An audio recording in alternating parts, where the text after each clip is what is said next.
The Art of Indifference. An unshakable calm. Some things are in our control and others are not. This foundational insight, attributed to the Stoic philosopher Epictetus, is not merely a philosophical concept. It is the very bedrock of mental healing and inner peace. To truly master oneself is to understand and rigorously apply this distinction. While we often strive to control every aspect of our lives, from the weather to other people's opinions, the Stoics teach us that such efforts are not only futile, but are the primary source of our distress. The path to unshakable calm lies in cultivating what they termed apatheia. Apatheia. More than just not caring. When we hear indifference or apatheia today, we might think of apathy, a lack of emotion, a cold detachment. But this is a profound misunderstanding of the Stoic ideal. For the Stoics, apatheia was not the absence of feeling, but the absence of irrational passions.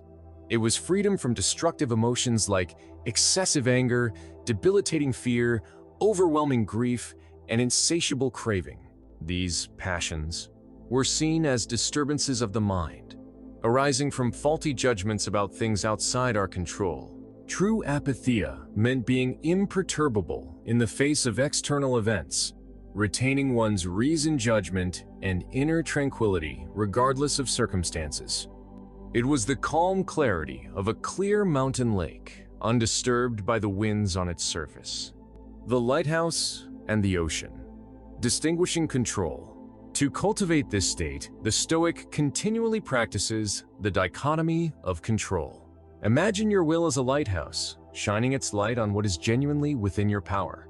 Your judgments, your desires, your aversions, and your actions.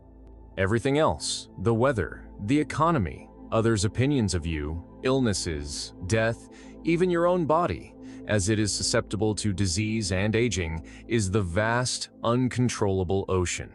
Most people anchor their happiness to the shifting, turbulent waves of this ocean. When the waves are calm, they feel good. When a storm hits, they are shattered.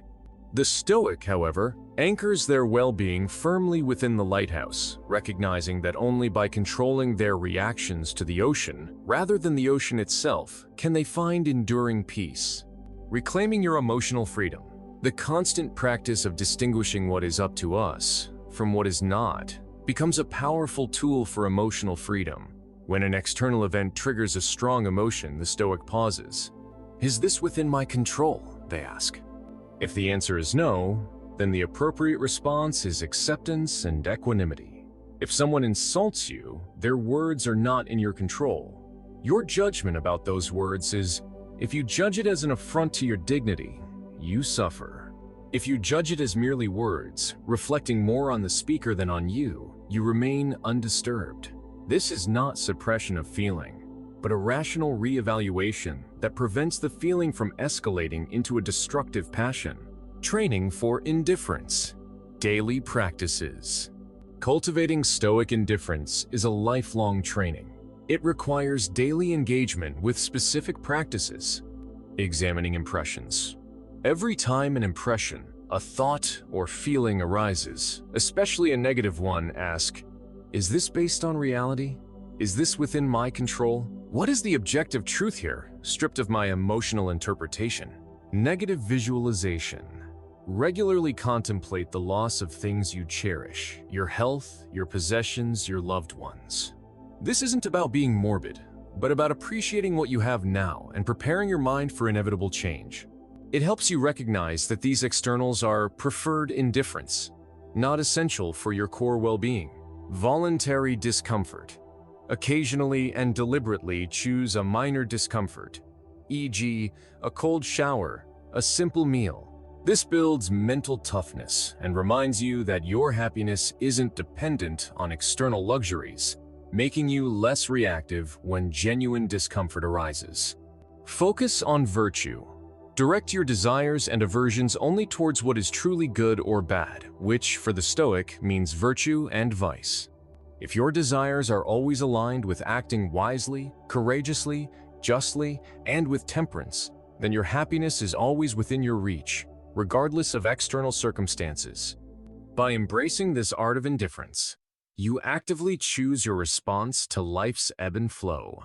You shed the burden of trying to control the uncontrollable and instead focus your energy on what truly matters: the cultivation of your inner character and the maintenance of your unshakable calm.